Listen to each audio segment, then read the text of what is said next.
Hampir 2 tahun sudah, agresi Israel tak henti menerpa tiap jengkal tanah Palestina, menjadikan warga Gaza sasaran pembantaian, meski dalihnya membasmi Hamas. Sejak konflik berkecamuk 7 Oktober 2023, lebih dari 66.000 warga Gaza kehilangan nyawa. Kebanyakan korbannya adalah wanita dan anak-anak. Dunia pun kian riuh menyerukan dukungan untuk kemerdekaan Palestina. Mulai dari jalanan hingga panggung terhormat seperti sidang Majelis Umum PBB. Presiden Amerika Serikat Donald Trump dan Perdana Menteri Israel Benjamin Netanyahu menyepakati sebuah rencana perdamaian. Presiden Trump memperingatkan, jika Hamas menolak proposal itu, Israel akan mendapat dukungan penuh Amerika Serikat untuk mengambil langkah militer.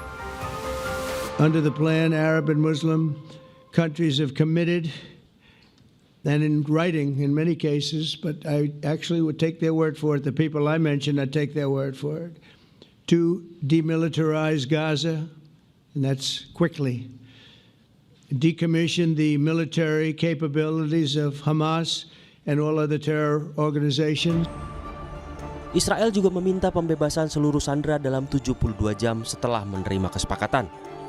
Penarikan bertahap pasukan Israel dari Gaza, pelucutan senjata Hamas, serta pembentukan pemerintahan transisi yang dipimpin Badan Internasional. Gaza will have a peaceful civilian administration that is run neither by Hamas nor by the Palestinian Authority.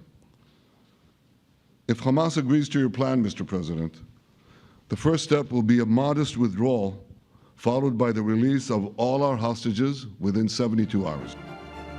Juru bicara Kementerian Luar Negeri Qatar, Majid Al-Ansari mengonfirmasi, Qatar dan Mesir secara resmi menyampaikan rencana perdamaian yang diusulkan Presiden AS Donald Trump kepada Hamas, dan memastikan bahwa jaminan telah diberikan untuk mencegah terulangnya agresi Israel terhadap Doha. Qatar yang telah lama menjadi mediator utama dalam pembicaraan tidak langsung antara Israel dan Hamas juga menjelaskan Hamas tengah mempelajari proposal itu. بالنسبة للوفود الموجودة في الدوحة شارك رئيس المخابرات المصرية يوم أمس في الاجتماع، وكذلك اليوم من الجانب التركي سيشارك في هذه الاجتماعات مع الوفد التفاوضي لحركة حماس. الاجتماع الذي عقد في نيويورك بين عدد من قادة الدول العربية والإسلامية مع الرئيس الأمريكي وسع دائرة المشاركة في إطار هذه المبادرة لتشمل جميع هذه الدول. لذلك اليوم نجد هذا الحضور الثلاثي القطري المصري التركي. Hamas hingga kini masih mempelajari dokumen 20 butir proposal perdamaian Gaza yang digagas Trump. Menurut sumber dekat Hamas, kelompok tersebut kemungkinan menerima usulan Trump asal ada perubahan substansial tertentu, seperti penetapan jadwal yang jelas, penarikan pasukan Israel, jaminan internasional untuk mencegah serangan baru, hingga rekonstruksi Gaza harus dikelola oleh Badan Palestina daripada Dewan Internasional. Proposal damai Trump bisa jadi angin segar berakhirnya tragedi kemanusiaan di Gaza. Namun warga Palestina menyaksikan rencana perdamaian ini. Menurut mereka, Amerika Serikat telah lama kehilangan kredibilitas dalam membawa perdamaian ke Gaza. Warga Gaza meragukan dampaknya serta ketulusan dan konsistensi dalam pengambilan keputusan pemerintahan Trump. أول ما إجا هو كان من البداية أول ما مسك الحكم كان يقول أنا خطتي هي السلام ووقف الحرب عن قطاع غزة، لأنه ما رأيناه لغاية الآن من ترامب وخططه كلها خطط ليس لها أي مصداقية، كلها خطط كذابة، ليس لها أي كلمة من أمر الواقع. يعني بكل صراحة فيش أي يعني كلمة صادقة من أي كل خطط ترامب، لن نراها إلا العكس تماما. Rusia mendukung penuh proposal perdamaian Gaza oleh Trump, meski hubungan kedua negara sering dilanda ketegangan diplomatik. Presiden Putin berharap pertempuran di Gaza segera berakhir. Что касается предложения президента Трампа по Газе, вы знаете, наверное, будет неожиданным для вас, но в целом Россия его готова поддержать. И если, конечно, мы внимательно должны посмотреть на сделанные предложения, если, конечно, это приведет к окончательной цели, о которой мы всегда говорили. Menurut anggota Komisi 1 DPR Samsu Rizal, konsistensi atas rencana perdamaian yang digagas Trump begitu rapuh, sebab belum melibatkan seluruh pihak yang bertikai. Nggak mungkin konsisten. Nggak mungkin. Nggak mungkin konsisten selama tidak melibatkan semua pihak yang bertikai.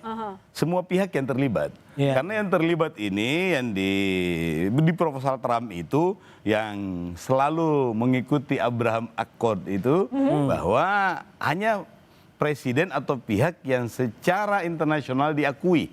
Dan itu legitimasinya itu adalah presiden Palestina. Nah itu mungkin akan kelihatan dari luar bahwa ini sudahlah antar dua negara inilah state solution, sudah cocok lah ini. Tetapi faktanya di lapangan adalah bukan cuma itu yang berkuasa, tetapi banyak yang memegang hal-hal yang lebih substansial. Dalam hal ini adalah yang pegang senjata. Meski proposal damai ini jauh menguntungkan Israel, menurut pengamat Timur Tengah Hasibullah Satrawi, harapan bagi Palestina merdeka terbuka. Satu kalau kita bedah. Ini 70-30 karena yang dapat banyak untung adalah Israel. Misalkan belum apa-apa itu sudah meminta agar Hamas menyerahkan senjata. Ini belum tentu berdiri Palestina, senjata sudah harus diserahkan. Jadi itu keberpihakannya kepada Israel. Nah, tapi sekali lagi juga peluang karena di sini ada peluang bahwa kalau sudah situasinya mendukung solusi dua negara antara Israel dengan Palestina.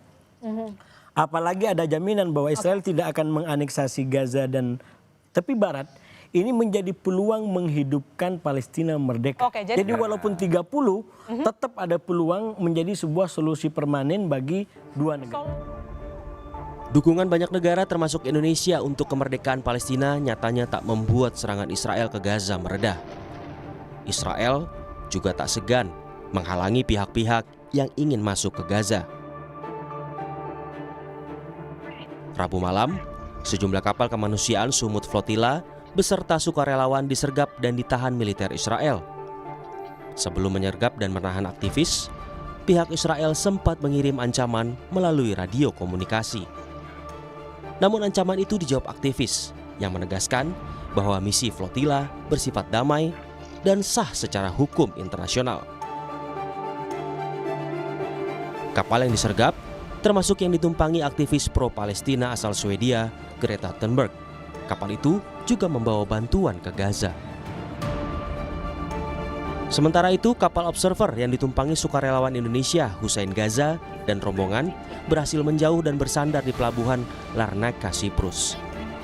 Meski belum berhasil menembus blokade Gaza, data dan barang bukti pelanggaran hukum Israel yang dibawa kapal Summertime Young dinilai akan sangat penting untuk langkah hukum dan diplomatik selanjutnya di tingkat internasional.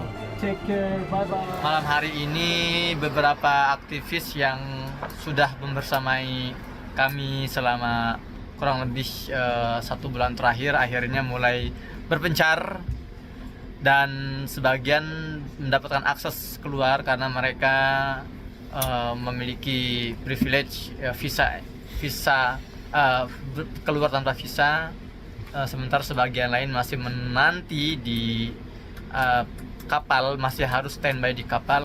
Maka dari itu kita pantau terus, kita akan berjuang sampai titik darah penghabisan. Mungkin pelayaran hari ini selesai sampai sini, namun perjuangan kita akan terus berlangsung sampai Palestina merdeka. Dunia tentu menanti proposal perdamaian di Gaza dapat menjadi akhir penindasan Israel, serta membuka peluang bagi berdirinya negara Palestina di masa depan.